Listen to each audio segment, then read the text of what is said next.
Bom dia, irmãos. Mais uma vez estamos juntos para compartilhar de aprendizagens daquilo que Deus tem nos dado, para aprender um pouco mais de Deus, da sua vontade para as nossas vidas e desta vez para encerrar o estudo do livro de Efésios por este turno, neste episódio que estamos fazendo por essa vez. Isso porque pode haver um outro momento daqui a 2, 3 anos, quando nós voltaremos a estudar o livro de Efésios. Mas este ano, então, nossa última lição no livro de Efésios. Vamos fazer a lição no capítulo 6, versos de 10 até 23, ou melhor dizendo, até 24, que é a nossa última etapa no livro de Efésios. Quão rico, quão precioso esse estudo tem sido para a minha vida. Espero que também esteja sendo para a vida dos amados irmãos, das irmãs que estão nos acompanhando, tanto presencialmente como no online. Você que está assistindo aí esta lição hoje, neste domingo de junho, ou você que, porventura, descobriu esse conteúdo na internet e está assistindo, que o Senhor use as palavras que estão sendo ditas aqui, esta mensagem que vai ser falada para encher o seu coração, para aproximar mais do Senhor e até, se você ainda não conhece Jesus Cristo como seu Salvador, para que você possa então conhecê-lo e se tornar então um filho querido, um filho amado de Deus. Vamos orar, irmãos? Senhor Deus, Pai amado que está nos céus, Pai de infinita bondade e misericórdia, neste dia, Senhor, nós queremos te agradecer pelas inúmeras bênçãos que o Senhor tem dado, por tudo que o Senhor tem feito e realizado em nossas vidas. Queremos te agradecer, Senhor, pela existência desta igreja aqui neste lugar. Senhor, quero te agradecer pelos irmãos que no passado tiveram seu coração tocado para iniciar uma obra que inicialmente ali no Pelourinho e depois vieram para aqui, para este lugar. Muito obrigada, Senhor, por aqueles irmãos, pelos pastores que por aqui já passaram. Muito obrigada pela igreja que nós somos hoje. Muito obrigada, Pai, pelo nosso pastor. Continua, Senhor, dando sabedoria ao nosso pastor, para que ele te sirva cada vez mais e melhor. Pai, nós te agradecemos por toda a equipe, Senhor, que faz possível essa transmissão online. Obrigada pelos teus servos ainda jovens que têm colocado, Senhor, as suas competências, as suas habilidades a serviço do reino, Pai. Que nós possamos estar cada vez mais fazendo o nosso melhor, todos juntos, para a propagação, para a divulgação do teu nome, do teu evangelho. Senhor, que nenhuma glória recaia sobre nós mesmos, mas que somente a ti seja toda a glória, toda a honra e todo louvor. Nesta manhã de domingo, Senhor, eu te peço que o Senhor possa usar a tua serva que ora fala, para que a tua palavra seja anunciada e para que eu possa falar somente aquilo que é da tua vontade que eu fale. Nada, Senhor, seja de mim mesma, apesar das anotações aqui, mas que tudo seja orientado pelo teu Espírito Santo. Que seja aquilo que o Senhor quer que a tua igreja ouça. Usa-nos, Senhor, conforme a tua vontade. Em nome de Cristo, teu Filho. Amém. Irmãos, vamos começar então, como é de costume, lendo o texto bíblico, Lendo o texto lá em Efésios, capítulo 6. Vamos ler os versos 10 a 20. Vamos ler primeiramente os versos 10 a 20 e depois, no final, nós leremos os versos 21 a 23. Efésios, capítulo 6, versos 10 a 20. Quanto ao mais, sede fortalecidos no Senhor e na força do seu poder. Revesti-vos de toda a armadura de Deus, para poderdes ficar firmes contra as ciladas do diabo. Porque a nossa luta não é contra o sangue e a carne, e sim contra os principados e potestades, contra os dominadores deste mundo tenebroso, contra as forças espirituais da maldade nas regiões celestes. Portanto, tomai toda a armadura de Deus, para que possais resistir no dia mau, e depois de terdes vencido tudo, permanecei inabaláveis. Estai, pois, firmes, cingindo-vos com a verdade e vestindo-vos da couraça da justiça. Calçai os pés com a preparação do evangelho da paz, embraçando sempre o escudo da fé, com o qual podereis apagar todos os dardos inflamados do maligno. Tomai também o capacete da salvação e a espada do Espírito, que é a palavra de Deus. Com toda oração e súplica, orando em todo tempo no Espírito, e para isto vigiando com toda perseverança e súplica por todos os santos. E também por mim, para que me seja dada no abrir da minha boca a palavra, para com intrepidez fazer conhecido o mistério do Evangelho, pelo qual sou embaixador em cadeias, para que em Cristo eu seja ousado para falar como me cumpre fazê-lo. Amém. Irmãos, eu só gostaria de lembrar mais uma vez que é bom, é importante que os irmãos estejam com um lápis, papel na mão para marcar, para anotar aquilo que Deus lhe trouxer como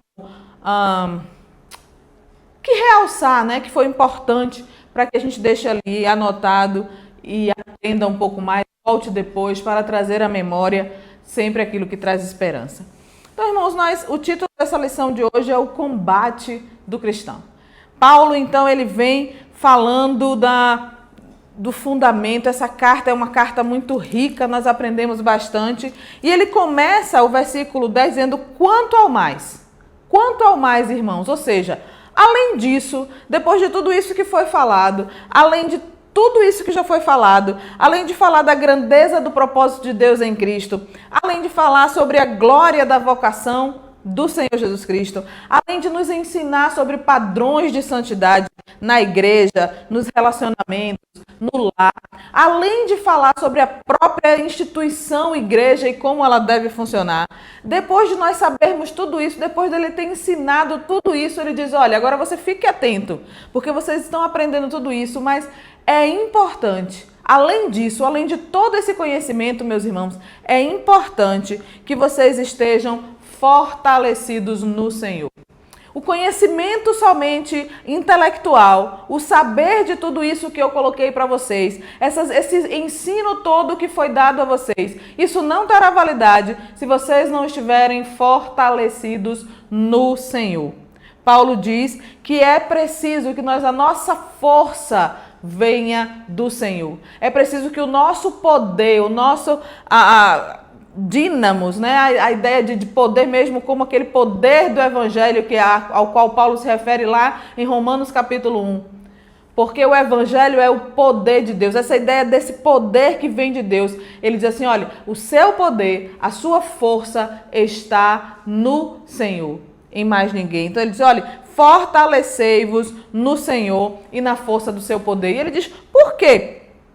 Por que o servo de Deus deve estar fortalecido no Senhor?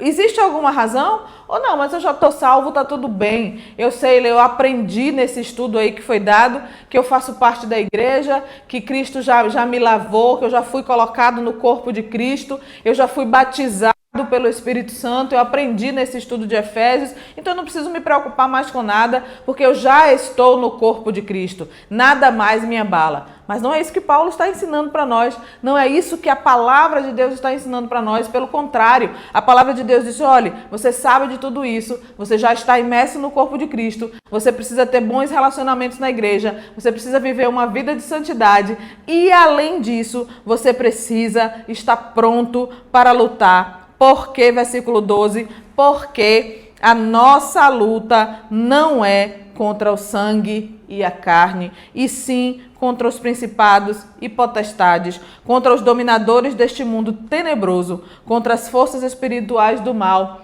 nas regiões celestiais. Então, Paulo está dizendo aqui para nós que nós precisamos estar prontos, porque a vida do cristão é um campo de batalha. E é um campo de batalha espiritual.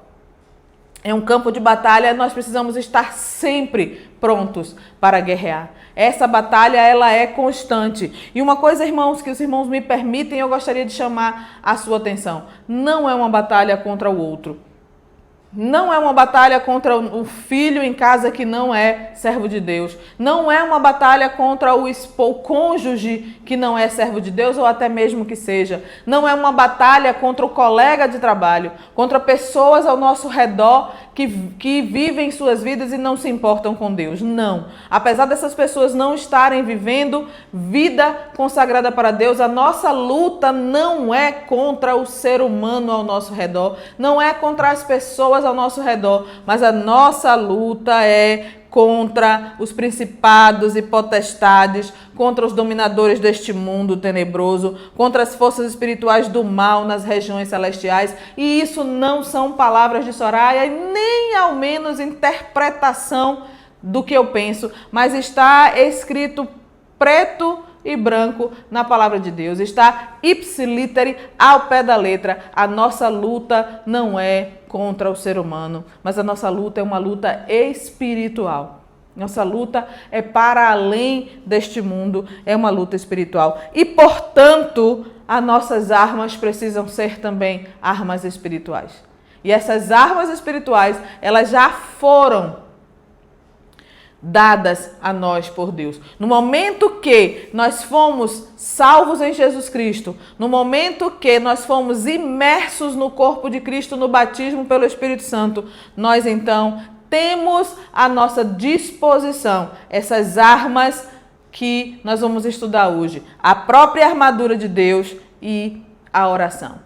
Elas estão para que nós as usemos, mas depende de nós usá-las e usá-las de maneira efetiva. E é por isso que o apóstolo Paulo diz no capítulo 13, portanto, tomai toda a armadura. O verbo tomai aqui, irmãos, traduzido do grego, lá no grego, dá a ideia de que é uma ação urgente, né? De que é algo que deve ser feito prontamente e com urgência. Algo que é como se a armadura estivesse aqui ao seu alcance e em qualquer momento, em qualquer situação, você pega e a veste com prontidão, porque você sabe onde ela está, você sabe como fazer aquilo e você está pronto então para a batalha sempre que ela for necessária. Então, portanto, tomai toda a armadura de Deus para que possais resistir no dia mau.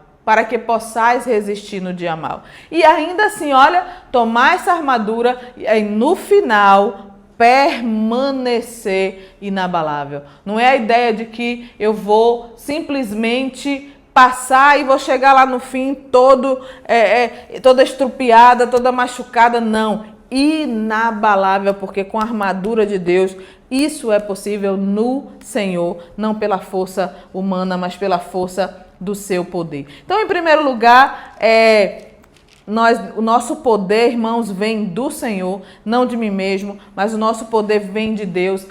O texto em João capítulo 15 diz, sem mim nada podeis fazer. E Filipenses 4,13 diz, posso todas as coisas naquele que me fortalece, mas eu só posso em Deus, sem Ele eu nada posso. Em segundo, o que eu já repeti aqui, né, algumas vezes, o nosso adversário é o maligno, né? O nosso adversário não são as pessoas ao nosso redor, os nossos adversários não são aquelas pessoas, até mesmo aquelas pessoas que não gostam de nós. Jesus Cristo disse, amai os vossos inimigos, orai pelos que vos perseguem. Então, essas pessoas ao nosso redor que por alguma razão tenha rixa conosco, não são elas, a nossa luta não é contra elas, ao contrário, a Bíblia diz que nós devemos amá-las. A Bíblia diz, no que depender de vós, tende paz com todos os homens. Então, a essas pessoas eu devo amor somente e não guerra. Mas o nosso adversário é o maligno. Eu gostaria de chamar a atenção dos irmãos, antes de continuar para a armadura, que essas palavras com as quais ele define os nossos inimigos, né? Principados e potestades, dominadores deste mundo tenebroso e forças espirituais do mal nas regiões celestes, não são categorias, né? Categorias diferentes de espíritos do mal, mas são hierarquia, né? Eles têm poder, né? O poder é ilustrado pela palavra principados, né? Quando ele diz pelos principados, aí está dizendo que é a definição do poder que eles têm. E quando fala de potestades, fala da autoridade que os espíritos malignos têm. Mas como assim eles têm poder? Esse poder foi lhes dado pelo próprio Deus, e nós sabemos disso, quando Satanás chamou Jesus para a tentação. Está descrito lá em Mateus capítulo 4.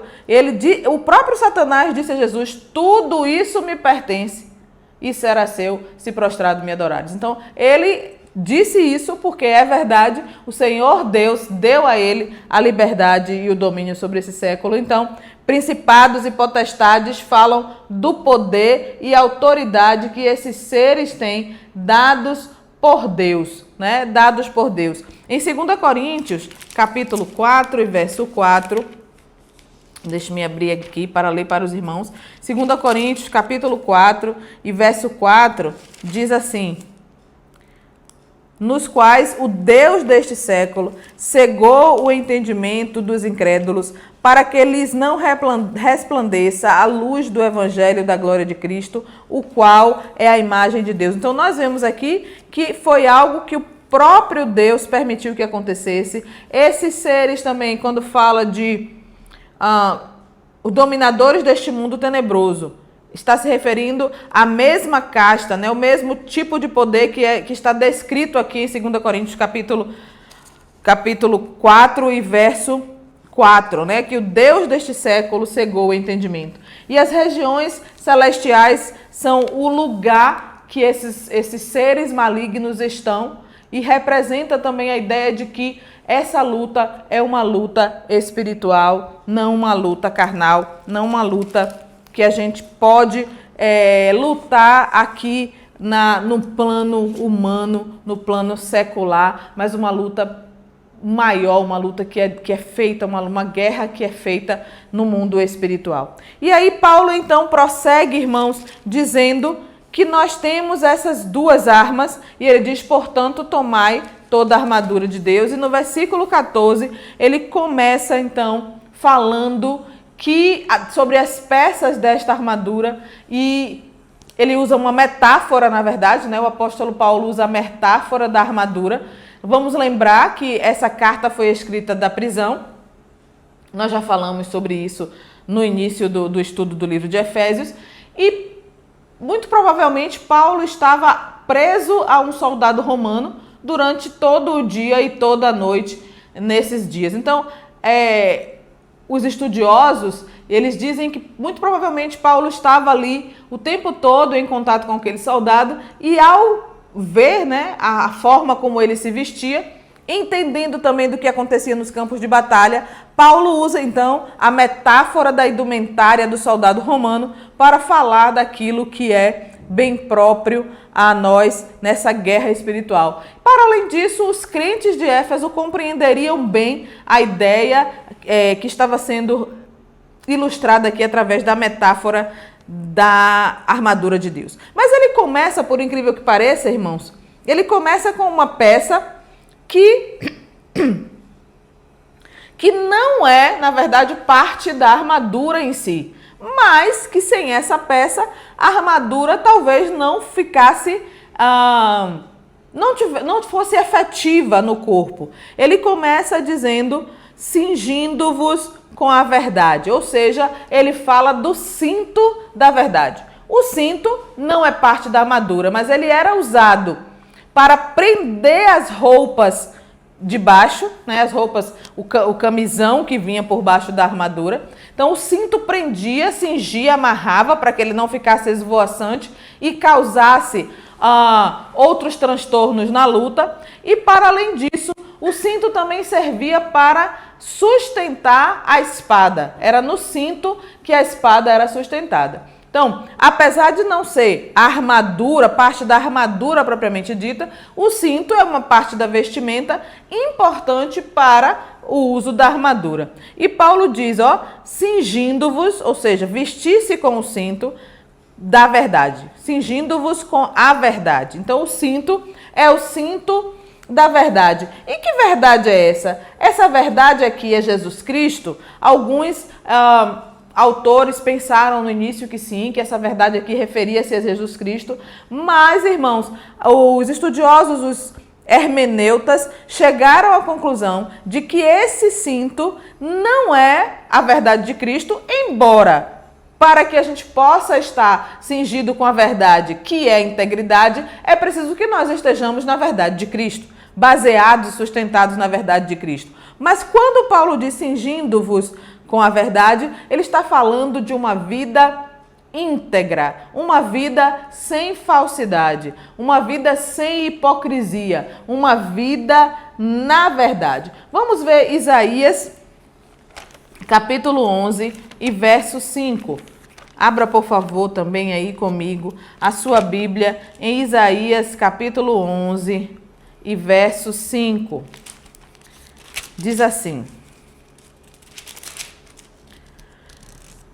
a justiça, falando sobre o rebento de Jessé, que é Jesus Cristo, a justiça será o cinto dos seus lombos e a fidelidade o cinto dos seus rins. Então, observe como essa ideia do cinto, do cingir-se, já vem desde de como Deus idealizou que seria o rebento de Jessé, que viria a salvação do mundo através de Jesus Cristo. Um cingir-se de verdade, de justiça, nós vamos falar sobre ela ainda, e de fidelidade. Então, o cinto sustenta a espada, o cinto prende as roupas de baixo, o cinto, apesar de não fazer parte da armadura em si, ela é uma importante peça para que a armadura seja bem usada. E essa verdade da qual a Bíblia fala é a integridade pessoal, é o viver uma vida sem falsidade, uma vida de retidão,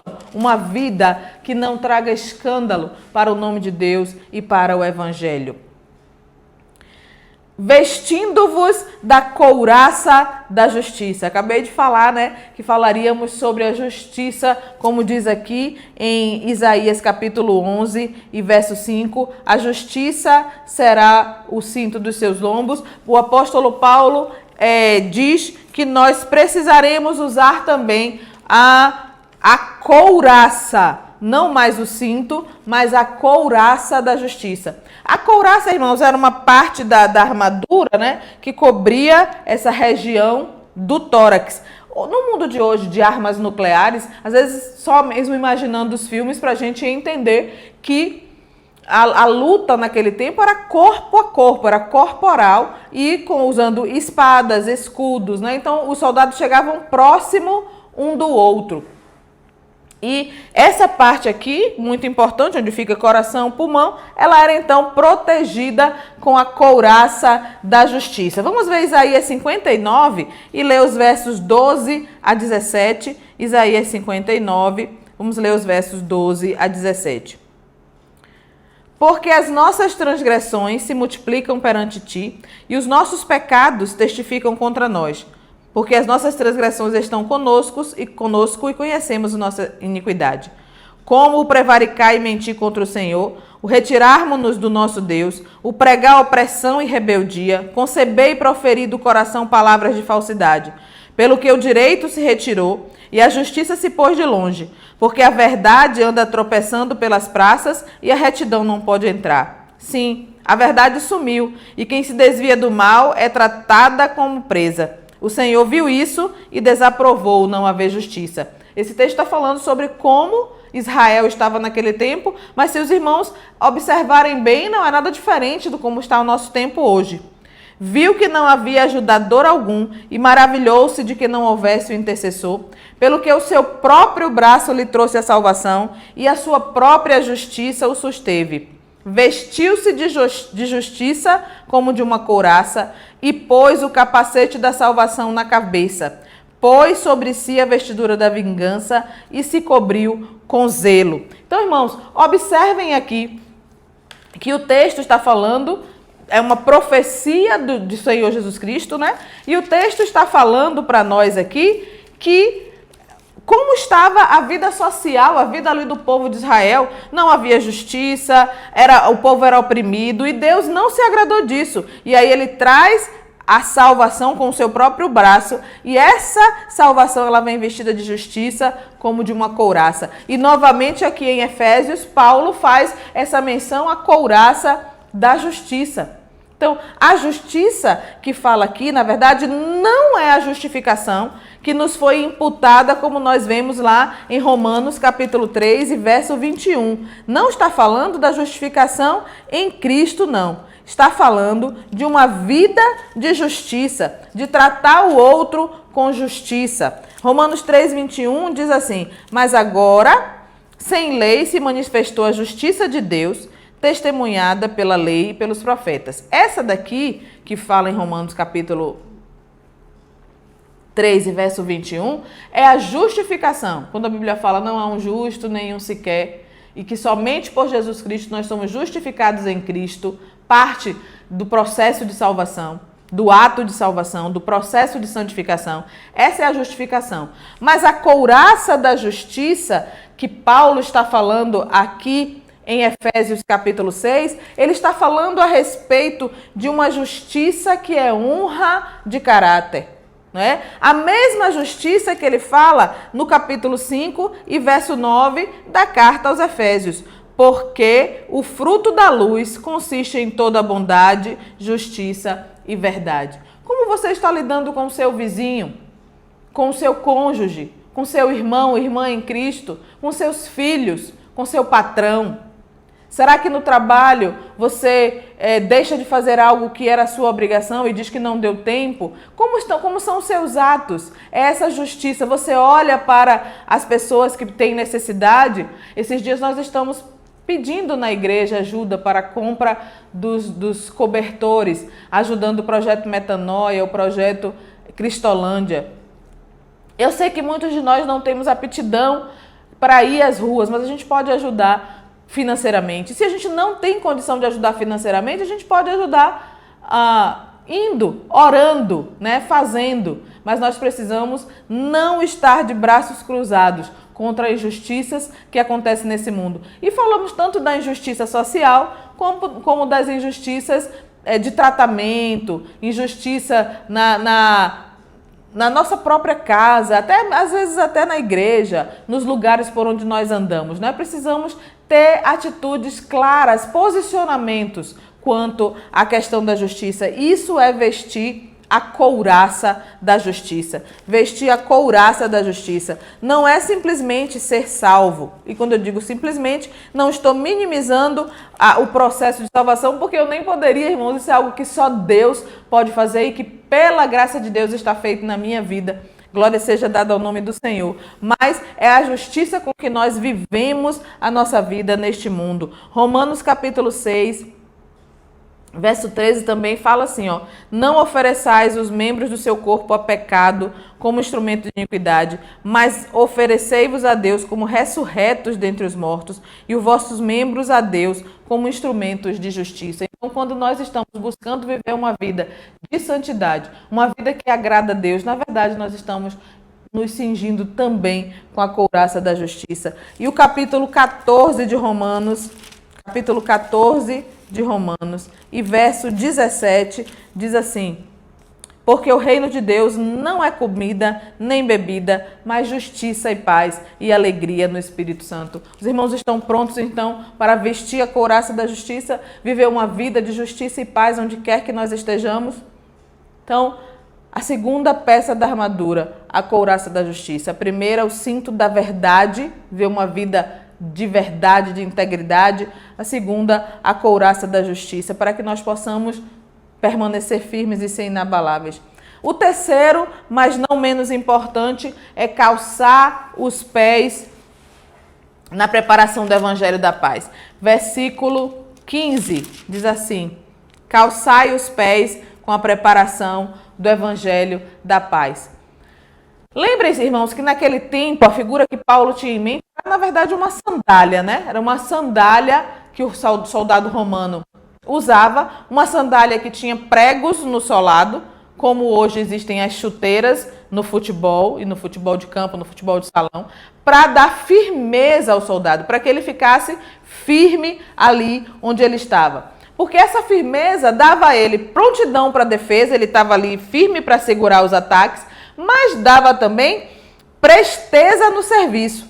Então, o calçar os pés com o evangelho da paz significa a gente conhecer, estar pronto para responder a qualquer que pergunte a razão da esperança que há em nós, né? Defender, ser uma apologeta, fazer a defesa daquilo que nós cremos. Os irmãos estão prontos para responder qual seja a razão da esperança que há em vós? Está pronto para além de defender, pregar o evangelho, anunciar o evangelho? Quando eu era adolescente, nós cantávamos muito um coro, acho que até aqui em Sinai cantava há um tempo, anunciamos a paz. Anunciamos a paz. Nós estamos prontos para anunciar essa paz porque o evangelho de Cristo traz paz aos corações. Ao mesmo tempo, parece um pouco paradoxal, mas ao mesmo tempo que nós estamos aqui num campo de batalha, o apóstolo Paulo e a Bíblia toda no contexto está dizendo, olha, este evangelho com o qual vocês devem estar calçados, ele deve fazer o coração. É um evangelho, é uma boa nova, é uma boa nova que traz paz ao coração.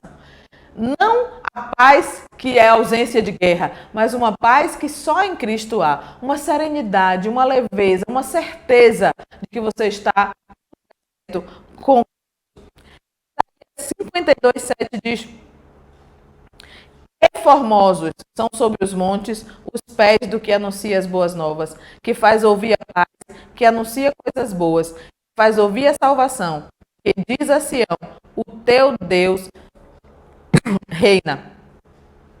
Quão formosos são os pés do que anunciam as boas novas, do que anunciam coisas boas, que faz ouvir a paz. É sobre essa paz que o apóstolo Paulo está falando. É este evangelho. O evangelho, a palavra evangelho significa boas novas. Então nós estamos sustentados, o nosso sustento, aquilo que nos segura firmes no chão, é o evangelho de Jesus Cristo, que ele morreu e ressuscitou ao terceiro dia, tendo nascido de uma virgem, filho do próprio Deus, né? Então, este é o evangelho de Cristo, que ele nasceu e ressuscitou ao terceiro dia. João 16:33. João 16:33 diz assim: "Estas coisas vos tenho dito, para que tenhais paz em mim. No mundo passais por aflições, mas tende bom ânimo, eu venci o mundo." Então, amados, esta é a paz que nós temos em Cristo, né? Firmados no evangelho e que estamos também prontos para defender a nossa posição em Cristo e para atacar no sentido de anunciar a paz. Então, 3 peças nós já estudamos, 3 partes da couraça: o cinto da verdade, a couraça da justiça e as sandálias de preparação do evangelho da paz. A próxima peça da armadura é o escudo da fé, que está descrito aí no versículo 16. Embraçando, né, segurando no braço, embraçando sempre o escudo da fé, com o qual podereis apagar todos os dardos inflamados do maligno. O escudo aqui, não sei se os irmãos já viram, né? Mas tinha aqueles escudinhos pequenininhos e tem o escudo grande que cobre do rosto praticamente até o pé, né? Ele pode suspender ou abaixar e ele é bem grande, cobre todo o corpo. É sobre esse escudo que o apóstolo Paulo está falando aqui, esse escudo maior, esse escudo grande. Nós também ele fala assim, ó, "podeis estar firmes para vos defender contra os dardos inflamados do maligno." Era uma técnica usada na guerra antigamente que eles molhavam a flecha o dardo, né, em óleo quente e colocavam dentro o fogo e lançavam no inimigo. Então ele ia mesmo, era fogo mesmo. E aquele escudo feito de madeira, ele era revestido de couro, porque quando o dardo batia no couro, ele então perdia a sua força, ele apagava e caía para o chão sem força. É exatamente assim que o escudo da fé nos protege dos dardos, das flechas inflamadas do maligno. Essas flechas, irmãos, elas podem vir de qualquer fonte para nós, né? Enviadas por Satanás, mas pode ser uma maledicência, uma calúnia, pode ser até mesmo um pensamento interior, algo de dentro de nós que venha nos fazer cair. Mas se nós estivermos com esse escudo embraçado, com ele seguro em nós, como diz também em 1 Tessalonicenses 5 e verso 8, nós, porém, que somos do dia, sejamos sóbrios, revestindo-nos da couraça da fé e do amor e tomando como capacete a esperança da salvação. Então, lá em Efésios, o apóstolo Paulo diz o escudo da fé. Aqui ele já fala couraça da fé, ou seja, aquilo que nos protege o corpo inteiro, colocando-nos como dependentes de Deus. Porque a fé não é assim, não é algo como se a fé, eu tenho fé e algo milagroso vai acontecer. Mas a fé que nós temos é a confiança de que Deus está conosco em qualquer situação. Quando passamos por situações adversas e cremos que Deus está conosco, nós podemos suportar, nós podemos passar por ela e podemos, por causa dessa comunhão com Deus, ser livres desses dardos inflamados do maligno. Crendo que nada virá sobre nós, que Deus não esteja conosco para nos suportar, que Ele não possa nos carregar no colo e nos levar adiante. Então, o escudo, irmãos, é a fé, é a confiança de que Deus está conosco em todo momento. Então, o cinto da verdade, a couraça da justiça, uma vida de justiça, a firmeza no evangelho, está pronto para responder qualquer que seja a razão da nossa fé, anunciando aos outros ao nosso redor o evangelho da paz, a confiança e a fé inabalável em Deus, de que nada virá sobre nós sem que Ele esteja pronto para nos ajudar e nos defender, nos protegendo dos dardos inflamados do maligno. E a última parte da armadura, que é uma arma de defesa, o capacete da salvação. Esse capacete da salvação, irmãos, é algo que é dado a nós por Deus. Nós já sabemos disso, né? É um dom de Deus. A salvação é um dom dado por Deus. Nós não somos nós mesmos que alcançamos a salvação, mas a salvação é algo que é dado por Deus e a salvação protege a nossa cabeça, protege a ideia de proteger a nossa mente. Nós sabemos que a nossa mente pode ser um campo de ideias que vão nos colocar no chão espiritualmente, nos derrotar, colocar no chão, nos derrotar, porque a mente é um campo minado, podemos assim dizer, né? Nós precisamos por isso que a Bíblia diz que nós precisamos ter a mente de Cristo. É por isso que o apóstolo Paulo também em Romanos diz que nós precisamos transformar-nos a renovação da nossa mente. O apóstolo, inspirado por Deus, já sabia da importância da nossa mente. Então, o capacete da salvação, ele está protegendo a nossa mente.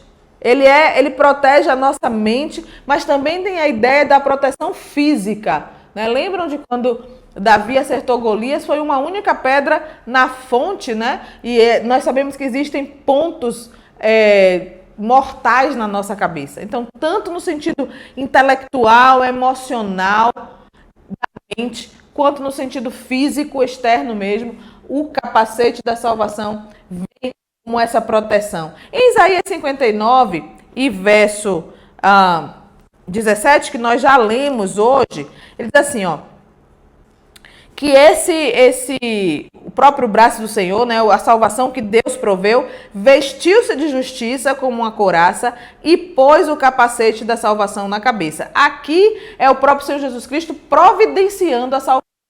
mas o capacete é o mesmo. Aqui ele se reveste da salvação. E aqui em Efésios nos dá o capacete da salvação para a nossa própria proteção.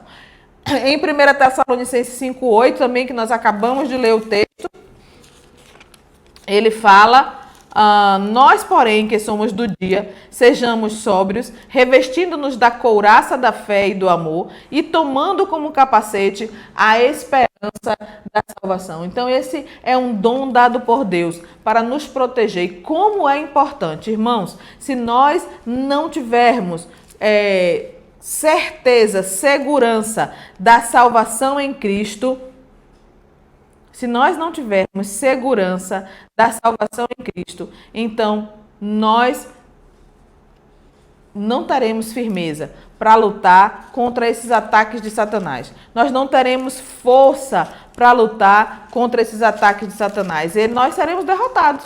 Se não tivermos plena segurança de estarmos em Cristo, então nós seremos derrotados. Em 2 Coríntios, capítulo 10, verso 4, diz assim, porque as armas da nossa milícia não são carnais. Nós já vimos isso, né? A nossa luta não é carnal. E sim poderosas em Deus para destruir fortalezas. Isso é na mente. Fortaleza na mente. Anulando nós sofismas, filosofias e toda altivez que se levante contra o conhecimento de Deus, né? Levando cativo todo pensamento à obediência de Cristo. Então, é isso que o capacete da salvação nos ajuda a fazer. Levar cativo todo pensamento à obediência de Cristo, né? Os sofismas são pensamentos, ideias, especulações, raciocínios, filosofias e falsas religiões, né? Tudo está na mente. E com o capacete da salvação, nós ficamos protegidos dessas ideias que possam estar nos levando para longe de Cristo, né? São dardos que Satanás usa para nos atingir. E nós precisamos nos apropriar dessa arma que Deus está nos dando para lutar contra isso. E por último, irmãos, a última parte da armadura, então, é a única peça que é de ataque, é a espada do Espírito. E o próprio texto em Efésios, a espada do Espírito, o próprio texto em Efésios capítulo 6, nos diz que a espada do Espírito é a palavra de Deus. No verso 17 também, tomai também o capacete da salvação e a espada do Espírito, que é a palavra de Deus. Ora, é sabido que nesta época aqui, este livro, o cânon bíblico, mas os estudiosos hoje entendem. Naquele tempo era a palavra de Deus que ainda estava sendo falada através dos profetas, dos apóstolos, na verdade. Mas hoje nós temos este livro como a palavra de Deus. E entendemos que a espada do Espírito, a palavra de Deus, é a Bíblia que nós temos hoje, a palavra revelada de Deus, né? Em Hebreus capítulo 4, verso 12, nós temos o texto que diz que a espada, a Bíblia, é mais penetrante do que espada alguma de dois gumes, porque a palavra de Deus é viva e eficaz e mais cortante do que qualquer espada de dois gumes, e penetra até o ponto de dividir alma e espírito, juntas e medulas, e é apta para discernir os pensamentos e propósitos do coração. É essa palavra, que é de dois gumes, a espada de dois gumes, é esta palavra sobre a qual Paulo está falando aqui em Efésios capítulo 6. Esta palavra que é a espada, e é dela que nós devemos nos apropriar, tê-la na mente e usá-la. Em 1 Timóteo capítulo 2, verso 15, diz que o obreiro aprovado manuseia bem a palavra da verdade. Procura apresentar-te a Deus aprovado como obreiro que não tem de que se envergonhar e que maneja bem a palavra da verdade. Então, irmãos, você quer fazer um bom uso da armadura de Deus? Seja apto na palavra. Conheça a sua Bíblia. Leia a Bíblia todos os dias. Nós temos reiteradamente falado sobre isso. Não adianta só vir à igreja, só assistir às aulas online, ou ouvir N mensagens online. É necessário se apropriar da Escritura, da palavra de Deus em si. né, ou a leitura da palavra pela palavra. É importante disso para que nós possamos nos apropriar desta armadura. Então, irmãos, 5 peças de defesa e uma de ataque. E a Bíblia diz, ó, esteja pronto para vestir, para usar na hora que for necessário, para que você possa ser, então, firme e inabalável. E a segunda arma que ele nos dá, né, é a prática da oração. Os versículos 18 a 20 falam assim, com toda a oração, 18 e 19, com toda a oração e súplica, orando em todo o tempo no Espírito e para isto vigiando com toda a perseverança. Então, ó, ele faz uma distinção, né? Oração e súplica. Ele não diz oração ou súplica. Então, dá a ideia de que são coisas diferentes. Então, a oração aqui seria mais como um momento de adoração, o culto que se faz, né? Todo o processo de adoração ali. E a súplica mesmo, os pedidos, a ideia dos pedidos feitos, da intercessão que é feita naquele momento. E aí, como, né? Como é que eu vou fazer isso? De que forma a oração e a súplica? Sob a influência do Espírito Santo. Não são só palavras vazias. Então, em primeiro lugar, na oração é preciso uma entrega a Deus. O primeiro passo na oração é essa entrega. É o esvaziar-se de si mesmo. E pedir que o Espírito Santo seja o guia daquilo que vai ser dito, pedido, conversado com Deus. Primeiro passo na oração, o esvaziar-se de si mesmo, porque a oração e súplica precisam ser na dependência do Senhor. Segundo, vigiando, né? Vigiando, ele diz, ó, vigiando com toda a perseverança. Então, está atento ao que está acontecendo ao nosso redor, vigiando para que eu não esteja em pecado, vigiando para que a minha vida esteja de acordo com os elementos aqui, com as peças da armadura que me foi dada anteriormente. Vigiando, irmãos. A Bíblia fala em vigilância em outros textos, em vigilância o tempo todo. A gente tem que estar vigilante, sede sóbrios, vigilantes. Porque o diabo anda em derredor de vós buscando a quem possa tragar. Vigilância. Quando é que eu devo roubar? Na igreja somente? No meu quarto secreto somente? Não, mas também, né?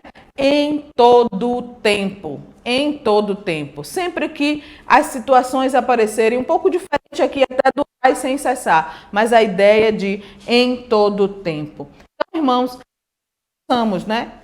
Colocar em nossos corações a prática da oração. E aí no versículo 20, Paulo pede que orem por ele mesmo. E Paulo hoje já está na glória com o Senhor. Então vamos trazer para a nossa realidade, vamos orar pelos nossos pastores, vamos orar pela nossa igreja, vamos orar pela liderança, orar pelos nossos amigos, orar por aqueles que estão ao nosso redor, orar para que a palavra de Deus seja pregada com intrepidez, orar pelo ministério daqueles que exercem o ministério. Irmãos, precisamos orar pela pregação do evangelho também, né? Precisamos orar por isso. E finalmente, irmãos, no versículo 21 a 24, tem o encerramento da carta, né? Primeiro ele fala a respeito de Tíquico, né? Aquele que provavelmente foi o mensageiro, a pessoa que levou essa carta para a igreja de Éfeso. Vamos ler 21 a 23. E para que saibais também a meu respeito e o que faço, de tudo vos informará Tíquico, o irmão amado e fiel ministro do Senhor.